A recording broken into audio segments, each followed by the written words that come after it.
নমস্কাৰ বন্ধু বান্ধৱীসকল আপোনালোক সকলোকে মই সুৰজ চেত্ৰীয়ে পুনৰবাৰ টিপছ অসম ইউটিউব চেনেলটোলৈ স্বাগতম জনাইছো বন্ধু বান্ধৱীসকল এই ভিডিঅটো অতি গুৰুত্বপূৰ্ণ হ'বলৈ গৈ আছে কিয়নো এই ভিডিঅত মই আপোনালোকক জনাম যে কুকুৰাবোৰক সৰ্বমুঠ কেইটা ভ্যাকচিন দিব লাগে আৰু সেই ভ্যাকচিন কেইটাৰ নাম কি কি আৰু সেই ভ্যাকচিন কেইটা কেনেকৈ দিব লাগে সেই বিষয়ে এই ভিডিঅটো আপোনালোকে প্ৰথমৰ পৰা শেষলৈ ভালদৰে চাব আৰু যদি আপোনালোকে এই চেনেলটোত প্ৰথমবাৰ আহিছে তেনেহলে চেনেলটো সাবস্ক্ৰাইব কৰি ওচৰতে থকা বেল ঘণ্টিটো প্ৰেছ কৰি দিব সব বন্ধু বান্ধৱীসকল কুকুৰাবোৰক কি কি ভ্যাকচিন দিব লাগে এই সম্পৰ্কে মই আগৰ বহুকেইটা ভিডিঅত উল্লেখ কৰি আহিছো তথাপিতো বিভিন্ন জনে এই ভিডিঅটো বনাবলৈ অনুৰোধ কৰাৰ বাবেহে মই তেওঁলোকৰ কাৰণে এই ভিডিঅটো প্ৰস্তুত কৰি আছো যদি আপোনালোকে এই কথাখিনি জানে তেনেহলে ভিডিঅটো স্কিপ কৰিব পাৰে যেতিয়া আপোনালোকে এদিনীয়া কুকুৰাৰ পোৱালি ফাৰ্মত ভৰাব হেয়া লাগিলে ইনকুবেটৰ মেচিনত নিজে পোৱালি উলিয়াই হওক বা বেলেগ হেচাৰীৰ পৰা পোৱালিবোৰ ক্ৰয় কৰিয়ে হওক যেতিয়া আপোনালোকে এদিনীয়া পোৱালি ফাৰ্মত ভৰাব আৰু সিহঁতৰ বয়স যেতিয়া 5 দিন বা 7 দিন হ'ব তেতিয়া সিহঁতক প্ৰথমটো ভ্যাকচিন দিব লাগিব আৰু সেই ভ্যাকচিনটোৰ নাম হৈছে F1 vaccine F1 ভ্যাকচিনক Ranikhet vaccine বুলিও কোৱা হয় আৰু এই F1 ভ্যাকচিনটো কুকুৰাৰ পোৱালিবোৰৰ এটা চকুত এটোপাল দিয়া হয় 5 পৰা 7 দিন বয়সত যদি আপোনালোকে এই ভ্যাকচিনটো 5 নম্বৰ দিনত সিহঁতক দিব নোৱাৰে তেতিয়া 6 নম্বৰ দিনতো দিব পাৰে আৰু যদি 6 নম্বৰ দিনত দিব নোৱাৰে তেতিয়া 7 নম্বৰ দিনতো দিব পাৰে মুঠতে 5 পৰা 7 দিন বয়সত এই ভ্যাকচিনটো কুকুৰাৰ পোৱালিবোৰক দিব লাগে তাৰ পাছত কুকুৰাৰ পোৱালিবোৰৰ বয়স যেতিয়া 12 পৰা 14 দিন হ'ব তেতিয়া সিহঁতক দ্বিতীয়টো ভ্যাকচিন দিব লাগিব আৰু এই ভ্যাকচিনটোৰ নাম হৈছে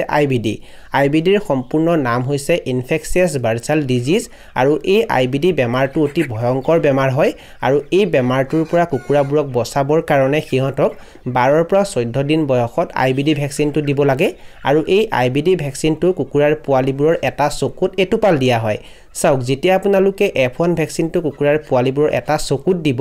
সেই চকুত আপোনালোকে আইবিডি ভ্যাকচিন নিদিব আনটো চকুত দিব আৰু এটা কথা আপোনালোকে সদায় মনত ৰাখিব কুকুৰাবোৰক ভ্যাকচিন দিয়াৰ এদিন আগত ভ্যাকচিন দিয়া দিনাখন আৰু ভ্যাকচিন দিয়া দ্বিতীয় দিনাখন একো দৰব খাবলৈ নিদিব সিহঁতক কেৱল প্লেন পানী খাবলৈ দিব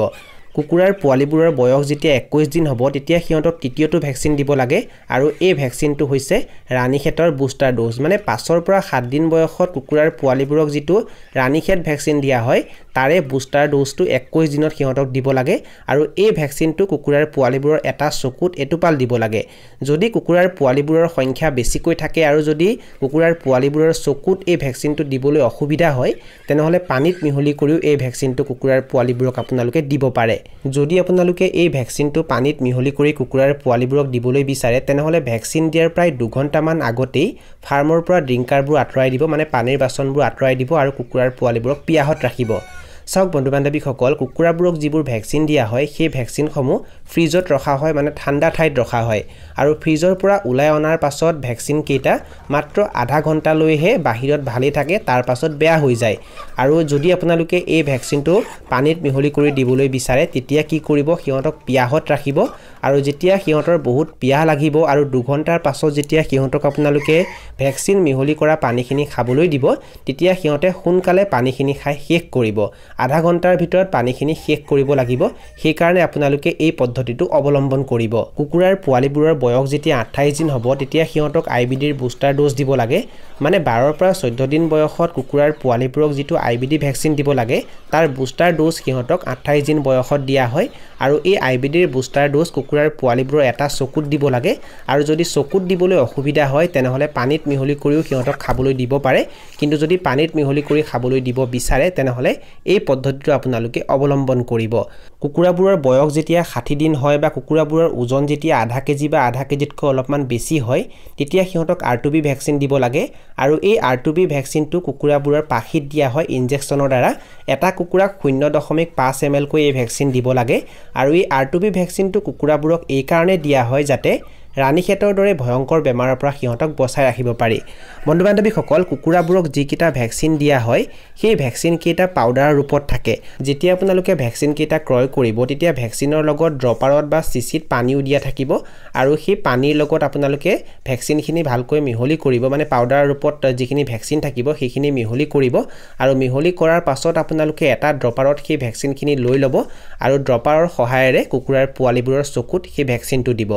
বন্ধু বান্ধৱীসকল যদি আপোনালোকৰ ঘৰত ফ্ৰিজ নাথাকে তেনেহলে আপোনালোকে আগতীয়াকৈ ভ্যাকচিন কেইটা ক্ৰয় নকৰিব কিয়নো গোটেই কেইটা ভ্যাকচিন ফ্ৰিজত ৰখা হয় আৰু যদি আপোনালোকে ভ্যাকচিন কেইটা বেলেগ ঠাইত ৰাখি দিয়ে গৰম ঠাইত ৰাখি দিয়ে তেতিয়া ভ্যাকচিন কেইটা বেয়া হৈ যায় সেই কাৰণে যদি আপোনালোকৰ ঘৰত ফ্ৰিজ থাকে তেতিয়াহে আপোনালোকে আগতীয়াকৈ ভ্যাকচিন ক্ৰয় কৰিব আৰু যদি আপোনালোকৰ ঘৰত ফ্ৰিজ নাথাকে তেতিয়া আপোনালোকে ভ্যাকচিনটো দিয়াৰ আধা ঘণ্টা বা 1 ঘণ্টাৰ আগতে ভ্যাকচিন কেইটা ক্ৰয় কৰিব আৰু যদি আপোনালোকে অলপমান দূৰৰ পৰা ভ্যাকচিন ক্ৰয় কৰে তেতিয়া ভ্যাকচিনৰ লগত আপোনালোকে অলপমান সৰহকে বৰফো আনিব যদি আপোনালোকে বৰফ ভৰাই আনে তেতিয়া ভ্যাকচিন কেইটা বেয়া হৈ নাযায় এই ভিডিওটোত মই আপোনালোকক যিকেইটা ভ্যাকচিনৰ বিষয়ে জনাইছো এই ভ্যাকচিন কেইটা আপোনালোকে লোকেল কুকুৰাবোৰকো দিব পাৰে সোণালী কুকুৰাবোৰকো দিব পাৰে কয়লাৰকো দিব পাৰে আৰু ব্ৰয়লাৰকো দিব পাৰে এইখিনি আছিল কিছু তথ্য মই আপোনালোকক জনালো আৰু যদি আপোনালোকে ভিডিওটো চাই ভাল পালে আৰু ভিডিওটোৰ জৰিয়তে কিবা এটা শিকিব পাৰিছো বুলি ভাবে তেনেহলে অনুগ্ৰহ কৰি ভিডিওটো লাইক কৰি দিব আৰু যিমান পাৰে ভিডিওটো নিজৰ বন্ধুবৰ্গৰ মাজত আৰু পৰিয়ালবৰ্গৰ মাজত শ্বেয়াৰ কৰি দিব এই ভিডিওটো এইখিনিতে সামৰণি মাৰিছো ধন্যবাদ